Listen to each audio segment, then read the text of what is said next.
Alright, we're going to have a look at how to grow hops. You can see I've got some here. This is late summer in New Zealand. These are all out in cones. Another month or so and you'll be able to harvest these and put them in your beer, which I have done in the past. Only issue is I don't know what variety I've got here or what cultivar. So ideally you want to get a commercial cultivar, but they're very hard to get your hands on in New Zealand. I'd suggest that your best bet would be to jump a fence in spring and grab a piece out of a commercial farm. It's about the only way you can get your hands on them. So if you want to grow these, it's pretty straightforward. Best time is in spring.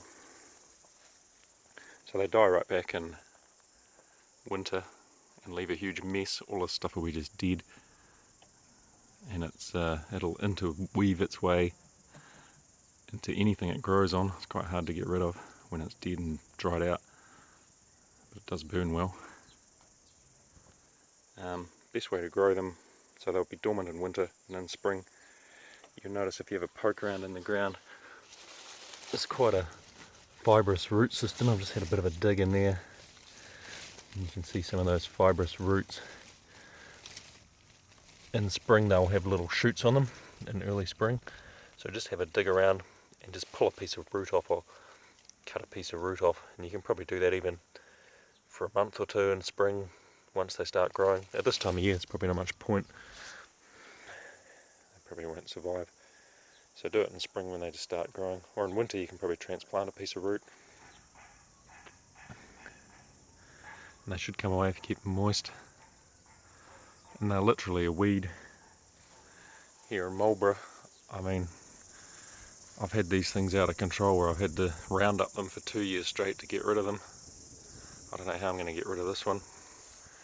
It's growing in the middle of the buxus. But they're quite attractive at this time of year with the cones. Literally take no care whatsoever. You can see how dry it is here. It hasn't rained for 2 months. Literally been dry 2 months. The only reason a bit of that lawn's green is because my wife watered it. The rest of it's dead. This thing's growing like crazy. So, great plant for a temperate, dry temperate climate like ours. Very, very easy to propagate. You just got to pick the right time of year. Cut a bit of root off in winter or spring. Simple to grow. Just make sure you put them somewhere where you can get rid of them. Or next time I grow some, I'm going to put them in a big pot. Then I don't have to worry about controlling them because they will spread. The roots spread like crazy.